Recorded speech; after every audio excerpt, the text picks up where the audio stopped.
আমাদের পাশের প্রতিবেশী নামে কলঙ্ক। ওরা আজ দাঙ্গা অলরেডি লাগিয়ে দিয়েছে। আপনি কি মনে করছেন ওটা তার কাটার ওপারে থাকবে? বাতাস এই দেশে আসলো বলে। এজন্য গোবিন্দ পরামানিক অলরেডি কাল পরশুদিন জানিয়েছে, হে পৃথিবীর হিন্দুরা, এই মাতাল লোকটাকে থামান, কারণ ও যা করছে এটা বিবেক বহির্ভূত কাজ। আমি আমার জায়গায় থাকবো, আমার সম্পদ নিয়ে, আমার জীবন ইজ্জত আবরু নিয়ে আমি না, ও সব এখন দখল করার চেষ্টায় আছে। আমাদের বাপ দাদা মুসলমান যারা, তারা হাজার হাজার বিঘা জমি জায়গা ওয়াকফ করে দিয়েছিল মসজিদ, মাদ্রাসা, খানকা, গোরস্থান, ঈদগার জন্য। অথচ এখন অবৈধ একটা আইন পাশ করে সব দখল করে নিচ্ছে। আর এমন শয়তানের শয়তান খালি মাটির নিচে মন্দির পায়। পৃথিবীর মানুষ মাটির নিচে পায় তেল, গ্যাস, সোনা, রূপা, আর ও কি পায়? খালি মন্দির পায়। তাও যেখানে সেখানে না, শুধু মসজিদের নিচে মন্দির পায়। এখন যদি বাংলাদেশে আমরা আওয়াজ তুলি যে ঢাকার স্বামীবাগের ইসকন মন্দির, এটা 1000 বছর আগে মসজিদ ছিল, এটা ভেঙে ফেলা হবে, মানবেন? আর আমরা করবো না, কারণ আমাদের এই ধর্মে এরকম বাড়াবাড়ি, জোর জবরদস্তি, এ দাঙ্গা, এগুলো আছে। লা ইকরাহা ফিদ, ধর্মে কোনো বাড়াবাড়ি নেই। যার ধর্ম সে পালন করবে। এই দেশেই তো এই জন্য পৃথিবীতে আমাদের দেশটা আজ মানে উজ্জ্বল দৃষ্টান্ত হয়ে আছে। এই 54 বছরে আমরা আরো উপরে থাকতাম যদি প্রতিবেশী না থাকতো। এই শয়তানরা আমাদের উঠতেই দেয়নি, খালি মিথ্যা ছড়িয়েছে। মাইক্রোসফট রিপোর্ট দিয়েছে তামাম দুনিয়ার 257টা দেশ নিয়ে, যে পৃথিবীতে সবচাইতে বেশি মিথ্যা তথ্য পরিবেশন করে ইন্ডিয়া। ওরা আল্লাহর একটা একটা করে ঘর সব ভেঙে ফেললো। কতগুলো ঘর ভেঙেছে দেখেছেন? আজকেও একটা ঘর ভেঙেছে। আমার মনে হয় আমার নিজের ঘর ভাঙলেও আমাদের মুসলমানের কাছে এত কষ্ট লাগতো না, আল্লাহর ঘর ভাঙলে আমাদের যত কষ্ট লাগছে। এই লোকটা বিবেক বহির্ভূত কাজ করছে। এই জন্য কোরআনের কথা ছিল, ওয়ায়াজালুর রিজসা আলাল্লাযিনা লা ইয়াকিলুন, যারা বিবেক বহির্ভূত কাজ করবে তার উপরে ভুল সিদ্ধান্ত চাপিয়ে দেবে কে? এই জন্য আপনারা ওকে থামান, নয়তো টুকরা টুকরা হতে কিন্তু দেরি হবে না। এই কথা বলে না কেন? এই দুইটা দেশের কথা বলার পরে আমি একটা কথা বলতে চাই, যেহেতু সামনে এসেছে এই জন্য বলছি। বাংলাদেশে কালকের দিন পর একটা রায় আছে। দুইটা বিষয়ের রায় একদিনে হতে পারে, নিবন্ধন এবং একটা মাজলুম মানুষ, জনাব এটিএম আজহারুল ইসলাম। আমার মনে হয় যারাই দায়িত্বে আছেন বিবেক বহির্ভূত কোনো কাজ করবেন না। যদি বিবেকের বাইরে যে কোনো কাজ করেন, রাগে হোক আর কারো ইশারায় হোক, ভুল সিদ্ধান্ত কিন্তু আল্লাহ চাপিয়ে দেবে, তখন আর সামাল দিতে পারবেন না। কারণ এই দেশের মানুষ অলরেডি তাদের দেওয়ালে পিঠ থেকে গেছে বারবার এই তারিখ পেছাতে পেছাতে। আর মামলার তারিখ পেছালে যে কেমন লাগে, আমি তো এই 3 বছরে টের পেয়েছি। আমার মামলাটা কমপক্ষে 30 বার সিএমএম কোর্ট, জজ কোর্ট, হাইকোর্ট মিলে 30 বার উঠেছে। যেদিন ওঠে মনে করলাম যাক আজকে বের হতে পারবো। বিকাল বেলা সংবাদ আসেছে না, হয়নি, আবার 1-1.5 মাস পেছিয়েছে। এই সময় যে কি কষ্ট লাগে, যারা জেলে থাকে তারা ছাড়া এ ওয়াজ করে বোঝানো যাবে না। অত কয়বার ঘোলা রেলে লোকটাকে বারবার ঘোরাচ্ছে। এমনকি 6 তারিখে ডেট দিয়ে এখন আবার ফের 8 তারিখে। আমার মনে হচ্ছে এরা যদি বিবেক বহির্ভূত কাজ এবার করে না, এবার সামাল এরা দিতে পারবে না। আমার কথা আমি সবাইকে জানাচ্ছি, আগামী 8 তারিখে, কালকের দিন পর, আমরা চাই এই মাজলুম মানুষটাকে নিঃশর্তভাবে খালাস করে দেওয়া। এই মাজলুম মানুষটা বেকার 13 বছর জেলে আছে। যে সমস্ত সাক্ষী, এগুলো পৃথিবীর 8ম আশ্চর্য বিষয়। 6.5 কিলোমিটার দূর থেকে নাকি সাক্ষী, 3 কিলোমিটার, এবার 2.5 কিলোমিটার। ওর চোখে কি শকুনের চোখ লাগানো ছিল? তাও তো সম্ভব না। এই জন্যে বাঙালিকে আর হাইকোর্ট দেখাবেন না। বিবেক বহির্ভূত কোনো কাজ যেন এদেশে আর না হয়। আমি 318 পৃষ্ঠা পড়লাম এই 3 দিনে। এই যে নারী কমিশন যেটা জমা দিয়েছে, এর ভেতরে প্রায় কোরআনের 13টা আয়াতের ওরা ভুল ধরেছে। আরে 13টা আয়াত কেন, 13টা অক্ষরও তো বাদ দেওয়া কোরআন থেকে সম্ভব না। এই কথা বলেন না কেন?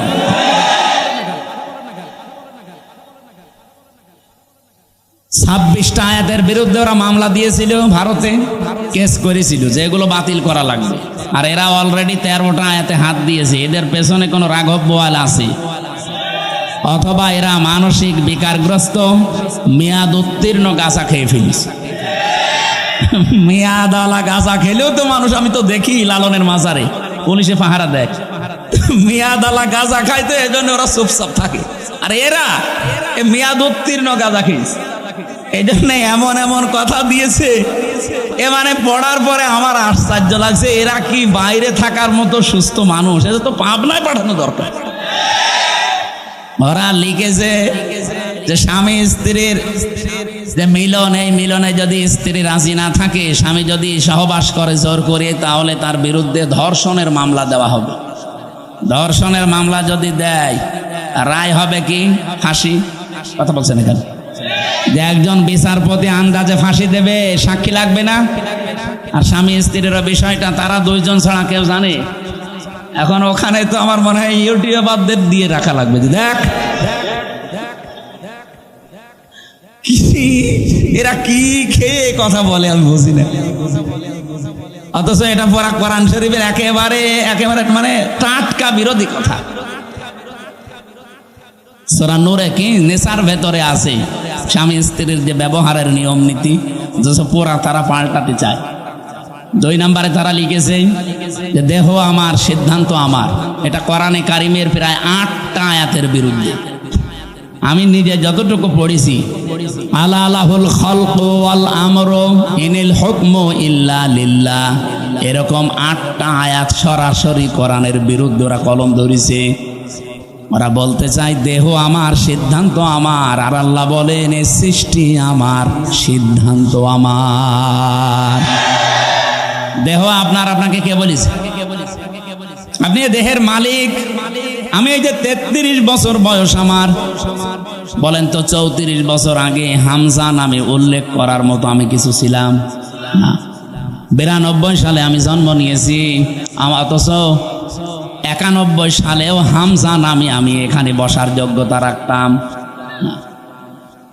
আমার মা বাবা দায়িত্ব পালন করেছে, তারা শুধু বিছানায় ছিল, এই বাকি যা করার সব করেছে আমার আল্লাহ। আল্লাহ বলেন মায়ের রেহেমের ভেতরে বাবার এই বীর্যটা যখন দ্রুত গতিতে এখানে এসে হাজির হয়, কমপক্ষে এটা 40 দিন 40 দিন 40 দিন 40 পাল্টাতে থাকে।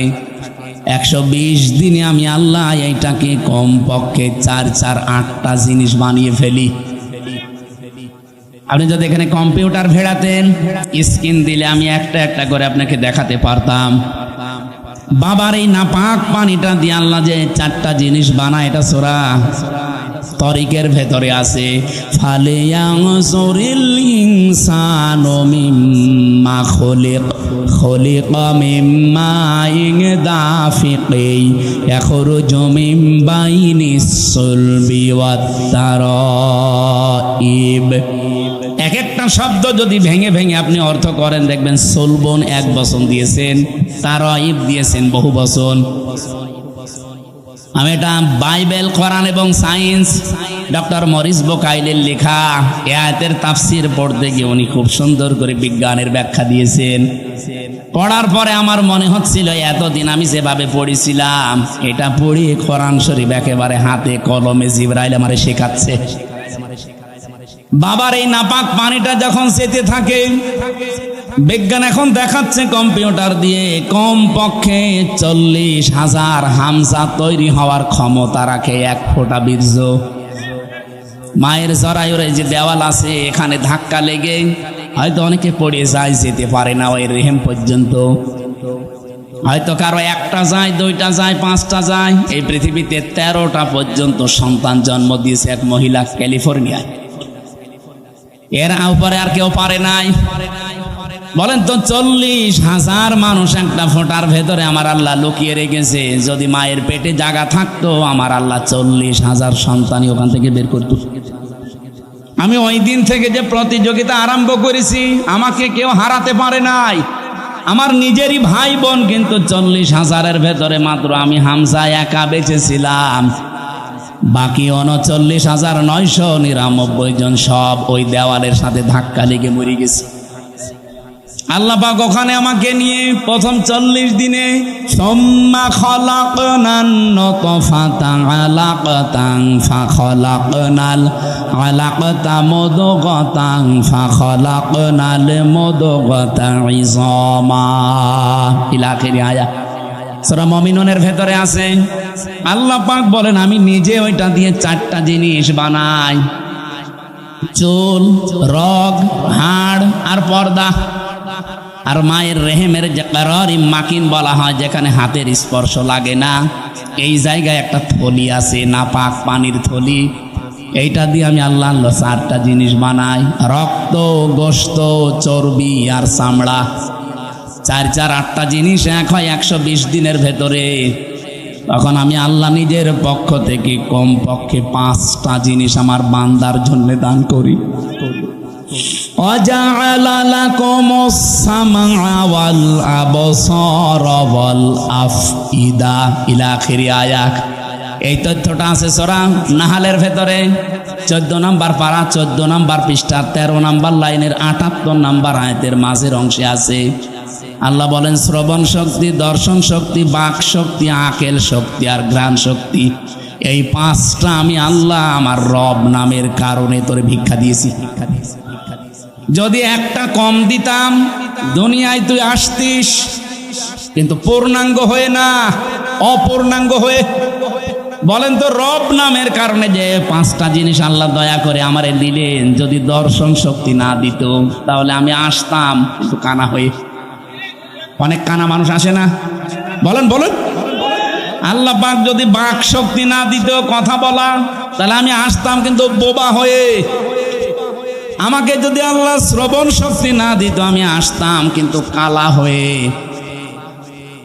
যদি আকেল শক্তিটা না দিত আসতাম কিন্তু পাগল হয়ে। অনেক পাগল আসে না, তখন আমাকে স্বাভাবিকভাবে স্টেজে ওঠা দূরের কথা, প্রধান অতিথি, বিশেষ অতিথি, ওসি সাহেব দূরের কথা, মানুষ বলতো নাম, এখান থেকে কানা, পাগল। স্টেজের ধারে পাশেও পাগল কানারে আসতে দিত। একটুখানি এই জায়গায় নিজেকে নিয়ে ভাবেন আল্লাহ কি দয়া আপনার উপরে করলেন। এই জন্য মানুষের ওই দুর্বল জায়গায় আল্লাহ পরা কোরআনে যেখানেই উনি ইঙ্গিত দিয়েছেন, এমন শব্দ ব্যবহার করেছেন যেটা আল্লাহরও বিশ্বাস হতে চায় না।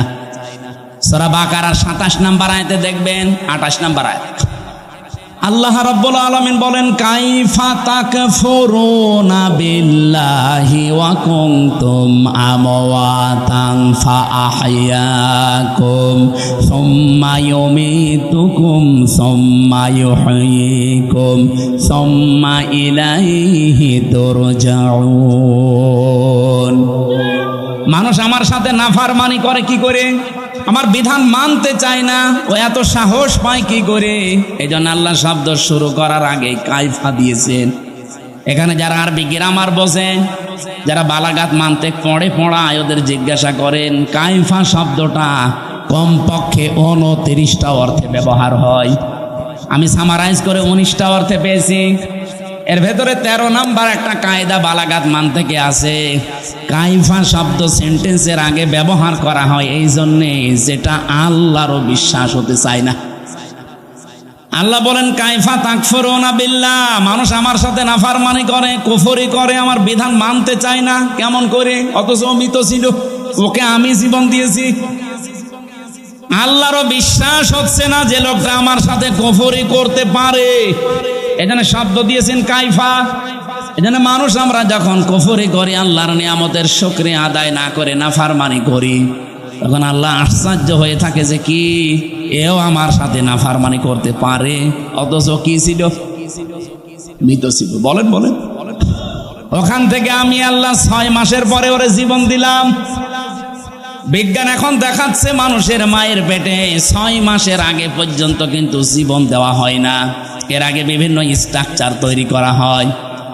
360টা হাড় দিয়েছেন আল্লাহ, জোড়া দিয়েছেন, 9768 প্রকার চামড়া দিয়েছেন শরীরে। এক এক জায়গার চামড়ার গুণাগুণ এক এক রকম। কমপক্ষে আপনার বিভিন্ন জায়গায় যে চামড়াগুলো আছে, চামড়ার সাথে এমন কিছু সেট করা আছে, এই যে শুধু এই চামড়া টুকুতে 153টা রগ দেওয়া আছে, রেখা। পৃথিবীর আজ পর্যন্ত কোনো মানুষের এই জায়গাটা একজন আর একজনের সাথে মেলে নাই, কিয়ামতের আগে মিলবেও না। 153টা রেখা যদি কেটেও যায়, আপনার দেখবেন ঠিক হয়ে যাবে। আমার এই জায়গাটায় ছোটবেলা একবার কাজ ঢুকে নষ্ট হয়ে গিয়েছিল, আমি পরে সাপ নিয়ে দেখেছিলাম যে না ঠিক হচ্ছে না, কিছুদিন পরে দেখি আগেরটায় আবার ফিরে গেছে। তাহলে এইটা কিয়ামতের আগ পর্যন্ত আমার সাথে 153টা রেখার কারো মিলছে না, মিলবেও না। এর পেছনে একটা শক্তি কাজ করছে, তিনি কে? শুধুমাত্র জহব্বা বানিয়েছেন আল্লাহ। এই যে জহব্বা বলা হয় জিবা, বিজ্ঞান এখন এই জহব্বা নিয়ে গবেষণা করে জানিয়েছে এর ভেতরে কমপক্ষে 2 কোটি আস্বাদন স্তর আছে, স্বাদ নেওয়ার স্তর আছে। এই পৃথিবীতে যত বড় রেস্টুরেন্ট হোক, রেস্তোরাঁ হোক, হোটেল হোক, 2 কোটি খাবার রান্না হওয়ার কোনো হোটেল আপনি পেয়েছেন? হ্যাঁ, আমি এই বয়সে আমার মনে হয় কতগুলো দেশ আমি ঘুরে আসলাম, পৃথিবীর কোনো উন্নত দেশেও এত প্রকার খাবার আমি পাইনি। সর্বোচ্চ খাবার পেয়েছি 180 প্রকার। এই যে গাজীপুরের কাপাসে একটা হোটেল আছে নিরিবিলি, তোতামিয়া, ও খাবার রান্না করে 180 প্রকার পর্যন্ত খাবার ওর হোটেলে আমি পেয়েছি। একটা মাহফিল দিয়েছি, বললাম খাবার দেন তো কি কি আছে দেখি। এটা কি? কাঁঠালের পাতা ভর্তা। কাঁঠালের পাতা ভর্তা বলে, এও একটা তরকারি। আর এইটা বাঁশের পাতা ভর্তা, মানে সারা দুনিয়া কুড়িয়ে মাত্র 180 প্রকার। আর আমার জহব্বার ভেতরে আল্লাহ স্বাদ নেওয়ার স্তর দিয়েছেন কত? 2 কোটি। কিয়ামত পর্যন্ত দিলেও তো স্বাদের স্তর শেষ হবে না। এই স্তরটা আল্লাহ দেয় কখন? বিজ্ঞান এখন জানাচ্ছে কমপক্ষে যখন 6 মাস হয়ে যায়, 6 মাসের পরে তখন আপনার ভেতরে আল্লাহর রুহু দেয়। এটা আল্লাহর সিদ্ধান্ত। রুহু কি? আল্লাহর হুকুম বা সিদ্ধান্ত। ওরা যে বলছে সিদ্ধান্ত আমার, দেহ আমার, আরে ভাই দেহ আপনার না, সিদ্ধান্ত আপনার না। এ দেহ বানিয়েছে ওই যে শুরু থেকে কে বলেন তো? আরো জোরে বলেন। মা বাবার কে দায়িত্ব ছিল? সূরা ওয়াকিয়ার ভেতরে আছে, ওরা শুধু বিছানায় ছিল, এই শেষ। বাকি যা করছে ওখান থেকে, সেই বীর্য থেকে হামজা পর্যন্ত কে? 6 মাস পরে যখন ক্ষুধার উদ্রেক দেখা দেয়, আল্লাহ পাক তখন নিজে খাবার সরবরাহ করার জন্য, তার যে রাজ্জাক নামটা আছে, ওই রাজ্জাক নামের কারণে দুনিয়ার কোনো খাবার দিলে তো আপনি হজম করতে পারবেন না, কারণ আপনার দাঁত নেই। আছে আছে আছে। এই জন্য মায়ের মাসিক অসুখ বন্ধ করে দিয়ে ওই না পাক রক্তটা আল্লাহ মুখ দিয়ে দেয় না, নাভির ভেতর দিয়ে পাস করে আমাকে বাঁচিয়ে রাখে। নবীজি বলেন আল্লাহ মুখ দিয়ে না দিয়ে নাভি দিয়ে দিয়েছে কেন জানো? পৃথিবীতে আল্লাহর বান্দারা এসে যেন এই মুখ দিয়ে কোনো নাপাক জিনিস ভেতরে না দেয়। অথচ আমরা আল্লাহর এমন বান্দা যে আল্লাহ মায়ের পেটের ভেতরে মুখটা পবিত্র রেখে দিয়েছে, নাপাক রক্ত মুখ দিয়ে দেয়নি, নাভি দিয়ে দিয়েছে। অথচ এসে এখানে কত মানুষ এই মুখে নাপাক জিনিস দেয়। বলেন তো, সুদের টাকা আর ঘুষের টাকা এটা পাক না নাপাক? এখানে কত মানুষ বসে আছে, টাকা ছেড়ে রাখে আর টাকা আসে। এটা কে বলে? না, এটার আর একটা নাম আছে। বলেন তো, এই যে 1000 টাকা যারা ছেড়ে দিয়েছেন, মাসে মাসে 100 টাকা 200 টাকা করে বেশি দেয়, এই কাজে যারা আছেন এই টাকাটা পান, এটা কি নাপাক? নাপাক। যারা এগুলো করছেন তাদের ছেড়ে দেওয়া লাগবে, নয়তো আপনি নবীর হাদিস অনুযায়ী মায়ের সাথে জিনা করছেন। কারা কারা এই কাজে আছেন হাত তোলেন তো। এই এলাকা তো ভালো মনে হচ্ছে, আলহামদুলিল্লাহ। তাহলে তো ওসি সাহেবের কাছে অনেক নালিশ যায় না মনে হয়, এলাকা অনেক ভালো, একটা লোকও নেই। যারা এই যে নাপাক জিনিসগুলোর ভেতরে অন্যতম আর একটা এলাকায় চলে কিনা আমি জানি না, বিড়ি আছে, এটা ছেড়ে দেবে, এটা বদ অভ্যাস। ওটা খেলে মুখ পর্যন্ত আমার মনে হয় গন্ধ হয়ে যায়। যারা খায় তারা তো টের পায় না, যারা পাশে দাঁড়ায় তারা টের পায়। আপনি একটু চিন্তা করেন না, আপনার এই নাভির ভেতর দিয়ে আল্লাহ পাস করে আপনাকে বাঁচিয়েছে, কেন মুখ দিয়ে ওটা দিতে পারতো না? আল্লাহ জানে যে আমার বান্দা এই নাপাক জিনিস আমি মুখ দিয়ে দিলে এই মুখটা নাপাক করে ফেলবে। আমি চাই এটা পবিত্র থাক দুনিয়ায়, যে আমি আল্লাহর পবিত্র নাম যেন উচ্চারণ করে। সুবহানাল্লাহ বলতে পারেন নাই? 6 মাসের পরে যখন রুহু এসে গেছে, খাবারের উদ্রেক দেখা দেয়। আল্লাহ পাক বলেন খাবার তো এভাবে চলতে থাকে, আস্তে আস্তে আমি আল্লাহ নিজে তখন আকৃতি বানাই। ওয়াল্লাযী ইউসাউবিরুকুম ফিল আরহামি কাইফা ইয়াশা ইলা আখিরি আয়াত। সূরা আলে ইমরান 3 নাম্বার পারা, এটা 9 নাম্বার পৃষ্ঠা 6 নাম্বার লাইনের 6 নাম্বার আয়াতের প্রথম অংশে আছে। আল্লাহ বলেন তিনি সে আল্লাহ যিনি মায়ের পেটের ভেতরে তোমাদের আকৃতি তৈরি করেন। তোমার যে আকার আকৃতি এটা পৃথিবীর কেউ বানায়নি, এটা আমার আল্লাহর নিজের সিদ্ধান্তে তৈরি হয়েছে। এই জন্য পৃথিবীর যত সৃষ্টি সবচাইতে সুন্দর সৃষ্টি মানুষ। কথা বলো, লাকাদ খালাকনাল ইনসানা ফি আহসানি তাকওয়িম। পৃথিবীতে সবচাইতে সুন্দর করে আল্লাহ বানিয়েছে মানুষের এই চেহারাকে। এত সুন্দর আর পৃথিবীর কোন সৃষ্টির ভেতরে আপনি পাবেন না। কিন্তু এই সুন্দর চেহারার মানুষগুলো যখন নিচে নামতে থাকে, সুম্মা রাদাদনাহু আসফালা সাফিলিন, এরা এত নিচে নামে যে পশু পাখি পর্যন্ত এত নিচে নামে না। এই বাংলাদেশে নিচে নামে নাই। আসিয়ার মতো 7 বছরের মেয়েকেও যারা ধর্ষণ করতে ছাড়ে না, ওরা কি মানুষ না জানোয়ার? জানোয়ার বললেও ভুল হবে, কারণ জানোয়ারও অত নিচে নামে না।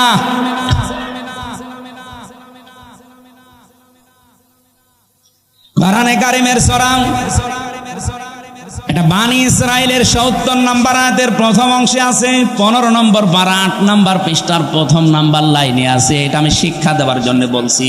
ওয়ালাকাদ কাররামনা বানি আদম, আল্লাহ পাক বলেন বনি আদম সন্তানকে আমি আল্লাহ সম্মানিত করেছি। কে? আরো জোরে। বনি আদম সন্তান হলেই হবে, সে কোন ধর্ম মানে ওটা তার ব্যাপার, কিন্তু বনি আদম সন্তানকে আমি সম্মান দিয়েছি। আল্লাহ এখানে বলেন না যে আমি মুসলমান সন্তানকে সম্মান দিয়েছি, না। বনি আদম সন্তান যারা মানুষ পদবাচ্চা বিবেচিত যারা, তাদের সম্মান দিয়েছে কে? কিন্তু দুঃখজনক হলেও সত্য, এই বাংলাদেশে এই সম্মানিত সৃষ্টি মানুষের সম্মান নিয়ে সবচাইতে বেশি সিনিমিনি খেলা হয়েছে। 54 বছর তো বটেই, 15.5 বছর আরো বেশি। আমরা চাই আগামীতে এই সম্মানিত সৃষ্টি আল্লাহ যাদের সম্মান দিলেন, এই বনি আদম সন্তানের সম্মান নিয়ে কেউ যেন সিনিমিনি খেলতে না পারে। আমার কথার অর্থ আপনি বুঝেছেন? আপনি না বুঝলেও এরা বুঝেছে। আগামীতে কেউ যেন এদের সম্মান নিয়ে সিনিমিনি খেলতে না পারে, সেই ব্যবস্থা করা লাগবে। যারা এই ব্যবস্থা ভেঙে দিয়েছিলেন ওইটা আবার জোড়াতালি দেওয়া লাগবে। আল্লাহর কথা তো অনেক ওজন, আপনি টের পাননি, আমি অনেক ভেতরে চলে গেছি। এই সম্মানিত সৃষ্টির সম্মান আমরা চাই, এদের শান্তি স্বস্তি নিরাপত্তা কল্যাণ আমার আল্লাহর পক্ষ থেকে। যে মানুষগুলো তাদের ঈমানের সাথে শিরিক এবং জুলুম মিশ্রণ করবে না, তাদের জন্যে। জুলুম কি? যেই জিনিস যেখানে রাখা দরকার ওইটা ওই জায়গায় না রেখে অন্য জায়গায় রাখার নাম জুলুম। এই যে মাথার এই টুপিটা থাকা দরকার মাথায়, এটা যদি কেউ পায়ের কাছে রাখে টুপির সাথে জুলুম। এই কথা বলছেন না কেন? আমার স্যান্ডেল আমি পেছনে রেখে দিয়েছি, এটা থাকার দরকার পায়ের কাছে, এটা যদি আমি মাথায় নিয়ে বসে থাকি, এটা এই স্যান্ডেলের উপরে জুলুম। কারণ যেখানে যার স্থান ওইটা ওই জায়গায় রাখা লাগবে। আল্লাহ পাক এই কোরআনকে পাঠিয়েছেন এই পৃথিবীর ময়দানে সবচাইতে উঁচু জায়গায় রাখার জন্য। আর বাংলাদেশে সবচাইতে উঁচু জায়গা এখন সংসদ। এক কথা বলছেন, আমরা চাই এই কোরআন সংসদে যাক। অধ্যাপক মুজিবুর রহমানের মতো মাত্র 300 এমপির 151 জন যদি সামনে এই নির্বাচনে কোরআন বুকে নিয়ে যেতে পারে, এটা উপরে উঠে যাবে। কি এই কথা বলে না কেন? 300 জন লাগবে না, মাত্র 151 জন অধ্যাপক মুজিবুর রহমান আমরা চাই, যারা কোরআন বুকে নিয়ে যেতে পারবে আর সংসদের প্রথম অধিবেশনে তারা বিল আনবে। মাননীয় স্পিকার, আমরা নামাজের আর যাকাতের বিল চাই। উনি যখন বলবে হাত তোলেন, 151 জন যদি হাত তুলে ফেলে, ওই দিন নামাজটা কায়েম হয়ে যাবে দেশে, যাকাতটা সরকারিভাবে কায়েম হয়ে যাবে। তখন আর নামাজের ওয়াজ, যাকাতের ওয়াজ করা লাগবে না। ভালো কাজগুলো সব আইন পাশের মাধ্যমে চালু হয়ে যাবে। অন্যায় কাজ, অবৈধ কাজ সব আইন পাশ করে বন্ধ করে দেওয়া হবে। সূরা হজের এই 40-41 নম্বর আয়াতে 4টা কর্মসূচি আছে। আমরা চাই মানুষের শান্তি, স্বস্তি, নিরাপত্তা, জুলুম থেকে বাঁচার জন্য এই 4টা কাজ রাষ্ট্রীয়ভাবে জারি হোক।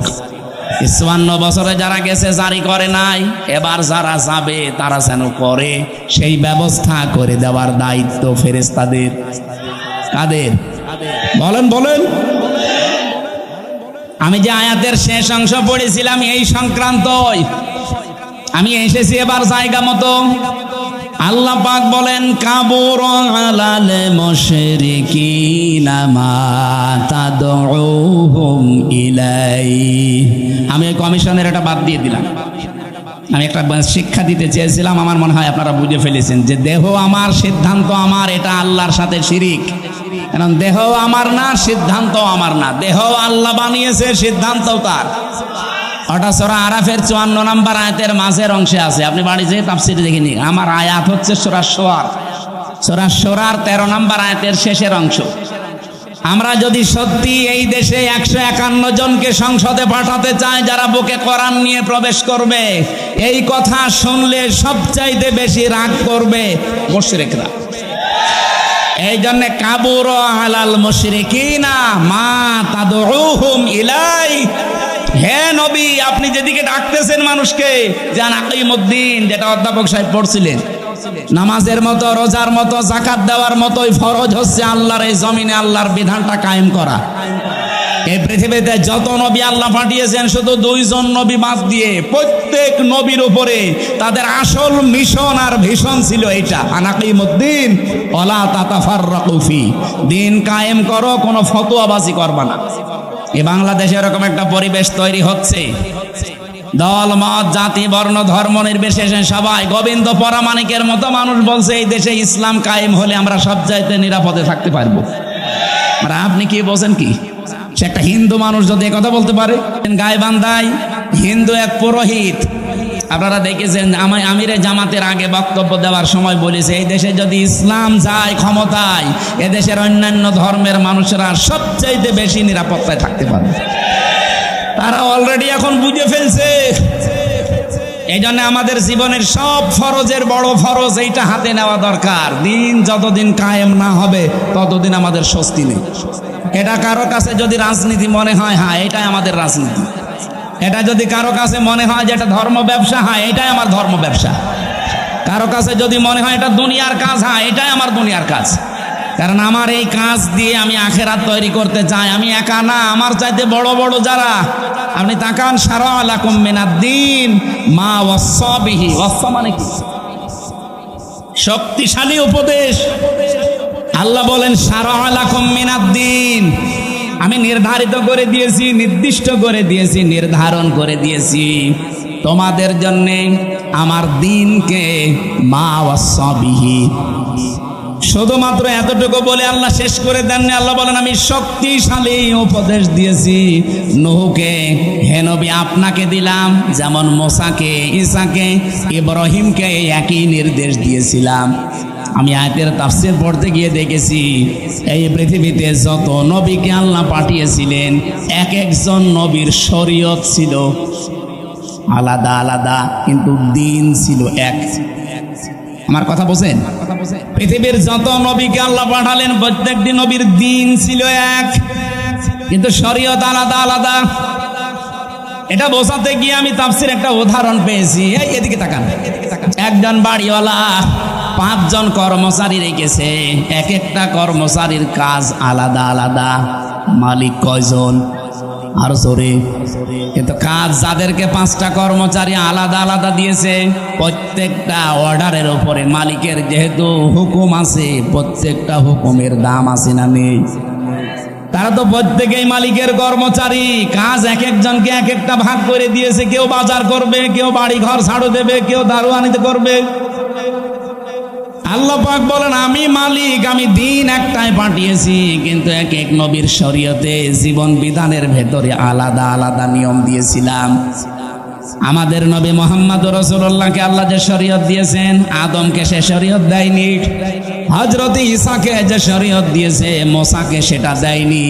কিন্তু লক্ষণীয় বিষয় একটা, যত নবী এসেছে দিন সবার কিন্তু এক ছিল, আর সবাইকে আল্লাহ নির্দেশ দিয়েছে আনাকিমুদ্দিন, দিন কায়েম করো। তাফসীরে আমি 2টা জিনিস এখান থেকে আরো ফলো করে পেয়েছি। এইদিকে তাকান।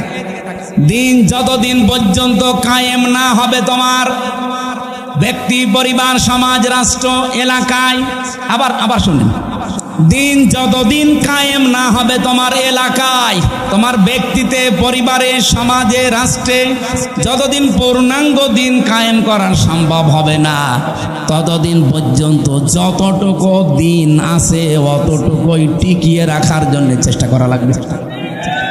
না আমি বোঝাতে পারিনি, এটা একটু কঠিন। দিন এখনো বাংলাদেশে যেহেতু কোরআনের 500 আইন আছে, একটাও কায়েম নেই। আছে, হ্যাঁ কিছু কিছু আছে হালকা। এই যে পারিবারিক আইন, যেটা বিবাহ শাদী, এটা ইসলাম দেখেই হয়। আমাদের জমি জায়গা বন্টন, এটা ইসলাম দেখেই হয়। এক কথা বলছেন এখানে, নাকি অন্য কোনো নিয়ম নীতি মেনে করি আমরা? হ্যাঁ, সে ব্যক্তিগত কিছু মানুষ আলাদা আলাদা করতে পারে, সেটা আলাদা। কিন্তু আমরা অধিকাংশ মানুষ অন্তত পারিবারিক জীবনী আইনগুলো এখনো আছে। তাহলে যতদিন পর্যন্ত পূর্ণাঙ্গ দিন এই দেশে কায়েম না হবে, ততদিন পর্যন্ত অন্তত যতটুকু দিন আছে এইটাকেই টিকিয়ে রাখার জন্য চেষ্টা করা লাগবে। এখন সেইটাও যদি হাত ছাড়া হয়ে যায়, ওরা যে 318 পৃষ্ঠার রিপোর্ট দিয়েছে, পুরাটা পড়ি আমি নিজের এই ছোট মাথায় পেয়েছি প্রায় 13টা কোরআনের আয়াত ওরা পাল্টিয়ে ফেলেছে। এগুলো মানলে নাকি অবিচার হবে, বৈষম্য হবে। ইসলাম মানলে যদি বৈষম্য হয়, তাহলে কোন ধর্ম মানলে বৈষম্য দূর হবে বলেন তো দেখি? পৃথিবীর অন্যান্য ধর্মের কিতাবগুলো একটু টাচ করেন। ইহুদিদের ধর্ম আছে, খ্রিস্টানদের ধর্ম আছে, এই মুশরিকদের ধর্ম আছে, বৌদ্ধদের ধর্ম আছে। এদের ধর্মীয় গ্রন্থগুলো যতটুকু পারেন পড়েন। আমি বিশ্ববিদ্যালয়ে থাকাকালীন একটু টাচ পেয়েছিলাম। ওরা সবগুলো জায়গায় বৈষম্যের শিকার করে আছে। ওদের মেয়েদেরকে বিবাহের সময় যা দিয়ে দেয় ওইটাই শেষ, অথচ বিবাহের সময় মেয়েদের বাড়িতে, এইদিকে তাকান, বিবাহের সময় মেয়ের বাড়িতে মেয়ের বাবার কাছ থেকে ছেলে পক্ষের লোক যদি একটা পানও তার সন্তুষ্টি ছাড়া খায়, এইটাও পায়খানা খাওয়ার মতো হারাম। যেটা আমরা এই যে বরযাত্রী বলে চালিয়ে দেই, কোথায় পেয়েছেন ভণ্ডামি? এটা হিন্দুদের থেকে এসেছে এই বরযাত্রীর নিয়ম। মুসলমানদের বিয়েতে কোনো বরযাত্রী যাবে না, মুসলমানদের বিয়েতে হবে অলিমা। আর অলিমা কি ছেলের বাড়ি হয় না মেয়ের বাড়ি? হ্যাঁ, ছেলের বাড়ি। এলাকায় কি বরযাত্রী যাওয়ার সিস্টেম আছে? এটা বন্ধ করা লাগে। কোন বাড়িতে এখন আর বরযাত্রী যাওয়া যাবে না, কারণ মেয়েদের সম্মান মর্যাদা নবীজি নিজে এত বাড়িয়ে দিয়েছেন। বিশ্বনবী যতগুলো বিয়ে করেছিলেন তার 4টা মেয়ে তিনি বিয়ে দিয়েছেন, একটাকেও তিনি বরযাত্রী খাওয়াননি। উনি করেছেন নিজে অলিমা, জামাইদেরকেও করিয়েছেন অলিমা। সুতরাং আজকে থেকে তওবা করেন, আমরা বরযাত্রীর দাওয়াত পেলে আর যাব। আমার সাথে একটা ছেলে থাকে, বলছে হুজুর এই ওয়াজ আর 2 দিন পরে করবেন, আমার বিয়েটা হয়ে যাক।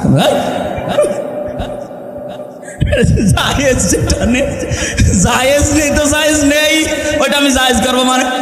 আজকে থেকে হারাম। এতদিন নাই না জেনে খেয়েছি, এখন আমরা আর খাবো? বরযাত্রী যাবেন? আওয়ালিমা করেন, আমি রাজি আছি, দরকার হয় 5 দিন ধরে খাওয়ান, অসুবিধা নেই। সম্মানিত মা বোনেরা, আপনাদের এই জায়গায় নারী কমিশন হাত দিয়েছে। কত সম্মান আল্লাহ কোরআনে কারিমে নবীজির হাদিসে সূক্ষ্ম ভাবে আল্লাহ দিয়েছেন। যদি আপনার নিজের সম্মান আপনি বুঝতেন, নিজের এই মর্যাদা ফিরে পাওয়ার জন্য আন্দোলন করতেন। আর ওরা কি কমিশন বানিয়েছে, নারীদের আরো ঠকিয়েছে। ওরা বলে যৌনকর্মী যারা তাদেরকে শ্রমিকের মর্যাদা দেওয়া লাগবে। ওরা শ্রমিক হয় কি করে? তাহলে কালকে তো ঢাকায় তো এসে পুলিশকে বলবে যে ভাই স্যার আমরাও শ্রমিক, আমাদের কম কষ্ট নেই ডাকাতি করতে। কি ডাকাতি করা কষ্ট না? তারাও তো তাদের কাজের স্বীকৃতি চাইবে ইউনূস সাহেবের কাছে যে আমাদেরকেও স্বীকৃতি দেন, আমরাও শ্রমিক, আমাদেরও ঘাম ঝরে। এইটা না করে যদি ওনারা এই যে 1 লক্ষ যৌনকর্মী আছে সারা বাংলাদেশ মিলে, সরকারি জরিপ 1 লক্ষ মানুষকে, ওই মানুষগুলো সরকারি ভাবে যারা টাকা বিভিন্ন জায়গায় ব্যাংকে পড়ে থাকে, ছাতা পড়ে যায়, কেউ জানে না, ওই টাকাগুলো নিয়ে নিন। জাকাতের মাধ্যমে হোক, এককালীন দানের মাধ্যমে, জোর করেই নিন, দরকার টাকা পড়ে থাকবে কেন? কাইলা একুনা দৌলাতাম বাইনাল আগনিয়াই মিনকুম, আল্লাহ বলেন আমি চাই না এক জায়গায় অত সম্পদ টাকা পয়সা জমা হয়ে থাক, এটা ছড়িয়ে যাক, এটা কাজে লাগুক। সুতরাং এই টাকাগুলো আমার মনে হয় রাষ্ট্রীয়ভাবে সব আদায় করে 1 লক্ষ মেয়েদের পুনর্বাসন করা দরকার। কে কথা বলেন না কেন? হয় ওদের 2টা করে গরু কিনে দেন, 5টা ছাগল কিনে দেন, অথবা সেলাই মেশিন কিনে দেন, এমব্রয়ডারি করার জায়গা করে দেন। ওরা নিজেরা হালাল কর্মজীবন তৈরি করে সংসার করে দুনিয়ায় সম্মানের সাথে বেশি থাক।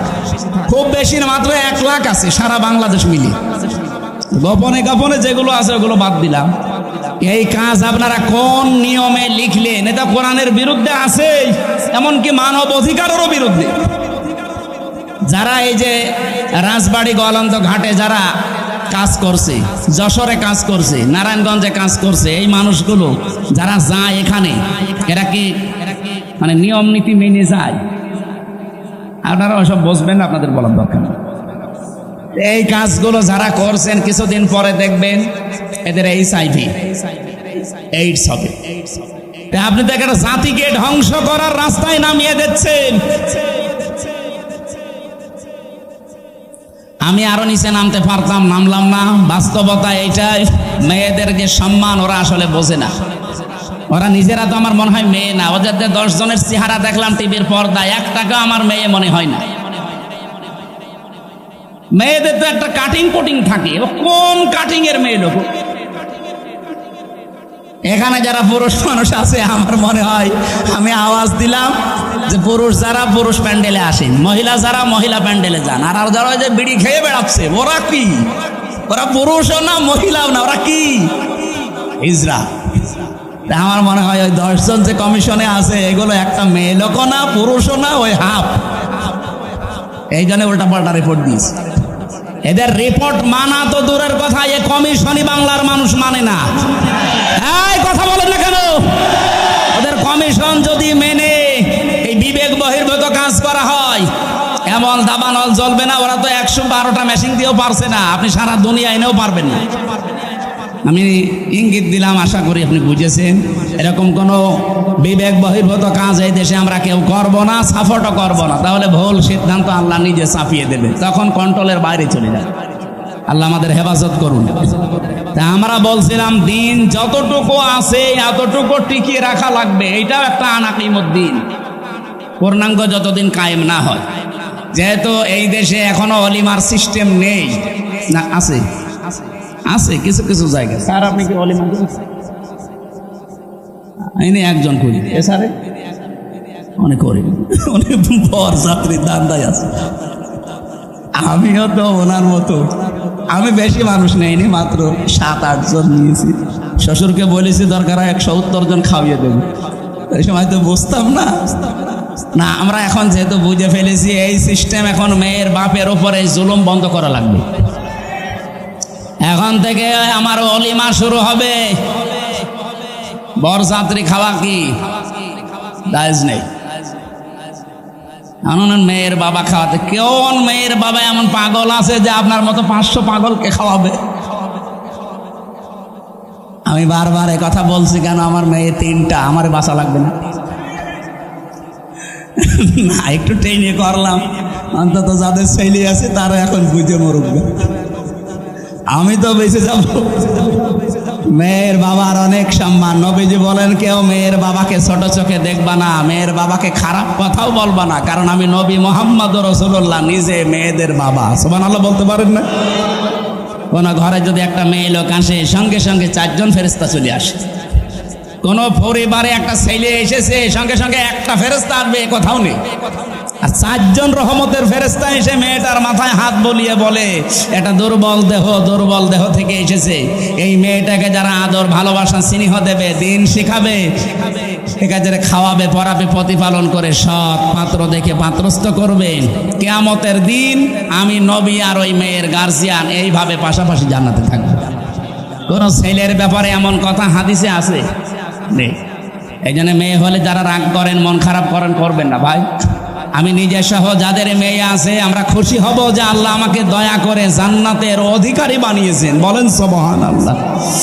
বিশ্বনবী জানিয়েছেন যার একটা মেয়ে তার একটা জান্নাত, যার 2টা মেয়ে তার 2টা জান্নাত, যার 3টা মেয়ে আল্লাহ তাকে 3টা জান্নাতের অধিকারী বানিয়ে দিয়েছেন। আল্লাহ আমাদের মেয়ে যাদেরকে দিয়েছেন এই মেয়েগুলো যেন জান্নাতে যাওয়ার মাধ্যম হয়। বলেন আমিন। কিন্তু শর্ত কয়টা? প্রথমে তাকে ভালোবাসা লাগবে, 2 নম্বরে তাকে খাবার দাবারের যে ব্যবস্থা, তার পেছনে খরচের যে ব্যবস্থা এটা করা লাগবে, 3 নম্বরে তাকে দিন শেখানো লাগবে এই পরিমাণ যতটুকু করতে পারলে সে চলতে পারে, 4 নম্বরে তাকে সৎ পাত্র দেখে পাত্রস্থ করা লাগবে। এই 4টা কাজ যদি কোনো মেয়ের গার্জিয়ান, বাবা হোক বড় ভাই হোক, এরা যদি করতে পারে কিয়ামতের দিন নবীজি বলেন আমি নিজে পাশাপাশি তাকে জান্নাতে ডেকে নেব, এবং যেই দিন থেকে মেয়ে ওর বাড়িতে আসবে ওই দিন থেকে কিয়ামত পর্যন্ত আল্লাহর রহমত তার সাথে থাকবে। নবীজি কিন্তু দুনিয়া পর্যন্ত শেষ করেননি যে রহমত শুধু দুনিয়ায় পাবে, ইলা ইয়াউমিল কিয়ামাহ। এই মেয়ে যেই দিন ওর বাড়িতে এসেছে ওই দিন থেকে আল্লাহর রহমতের একটা দৃষ্টি তার উপরে থাকবে, ওই দিন থেকে কিয়ামত পর্যন্ত আল্লাহর দয়া ওই গার্জিয়ানের উপরে থাকবে। আল্লাহ সেই দয়ার ভেতরে আমাদেরকেও শামিল করেন। বলেন আমিন। যে কথা তুলেছিলাম, যেহেতু দিন এখনো পরিপূর্ণ কায়েম নেই, যতটুকু আছে এগুলো টিকিয়ে রাখার জন্য 5 ওয়াক্ত নামাজ কায়েম নেই রাষ্ট্রে। আমরা নিজেরা অন্তত যারা পড়ি না, আরম্ভ করেন ব্যক্তিগত জীবনে, পারিবারিক জীবন পর্যন্ত একটু ঠিক করেন। ওয়ামুর আহলাকা বিসসালাতি ওয়াসতাবির আলাইহা লা নাসআলুকা রিজকা নাহনু নারযুকুকা ওয়াল আকিবাতু লিত্তাকওয়া। সূরা তাহার 132 নম্বর আয়াতে আছে, হে নবী নিজে নামাজ পড়েন, যেহেতু এখনো কায়েম করতে পারেননি নিজে নামাজ পড়েন, পরিবারস্থ লোক যারা আছে তাদেরকেও নামাজের তাকিদ দেন। আমি আল্লাহ আপনার কাছে রিজিক চাই না, বরং আমি আল্লাহ আপনাকে রিজিক দেই, আর শুভ পরিণাম অপেক্ষা করছে আমার মুত্তাকি বান্দাদের জন্য। এজন্য দিন যেহেতু এখন আমরা কায়েম করতে পারি না, এবার পূর্ণাঙ্গ ভাবে যতটুকু আছে এতটুকু টিকিয়ে রাখার চেষ্টা করা ফরজ। আর এই কথাগুলো বললে সব চাইতে মন খারাপ হবে, খারাপ লাগবে যারা শিরিক করে বেড়ায়, যাদের ইমানের ভেতরে শিরিক আছে, যারা মুশরিক তারা। আল্লাহ পাক বলেন আল্লাহু ইয়াজতাবি ইলাইহি মাইয়াশা। আল্লাহর দিন আল্লাহর জমিনে কায়েম করার জন্য সবাইকে আল্লাহ নির্বাচিত করবে না, আল্লাহ সবাইকে পছন্দ করবে না, সবাইকে আল্লাহ বাছাইও করবে না। ইয়াজতাবি শব্দের শাব্দিক অর্থ হচ্ছে নির্বাচিত করা, বাছাই করা, নির্ধারণ করা, পছন্দ করা।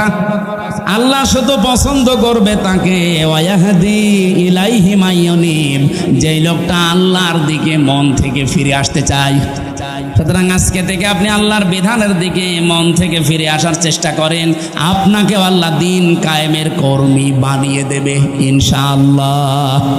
আল্লাহ আমি সহ যারা এসেছি এই জমিনে দিন কায়েমের একজন কর্মী হিসাবে দায়িত্ব পালন করা আল্লাহ যে কবুল করবেন, তাদের সাথে আমাদেরকেও যেন পছন্দ করেন। বলেন আমিন। আরো জোরে বলছি আমিন। মেয়েরা যারা এসেছেন, সম্মানিত মা বোনেরা, জেলে থাকা অবস্থায় আমি কয়েকটা বই লিখেছিলাম মেয়েদের মেয়েদের ওপরে। তার ভেতরে একটা আছে যে এটা দাম্পত্য জীবনের সমস্যা এবং তার সমাধান কি হবে। কারণ এই 3 বছরে আমি একটা জিনিস পেয়েছি, 100 জনের প্রায় 70 জন জেল খাটতেছে তার বর কারণে। হয় যৌতুকের মামলা অথবা এই যে নারী নির্যাতনের মামলা, যে কোনো, আমার মনে হয় সাতদের কাছে এরকম মামলায় বেশি যায়, হয় জমি জায়গা নাই মেয়েদের। এই বইটা নিজের বউকে পড়াবেন, মেয়েকে পড়াবেন, 120 পৃষ্ঠা আছে।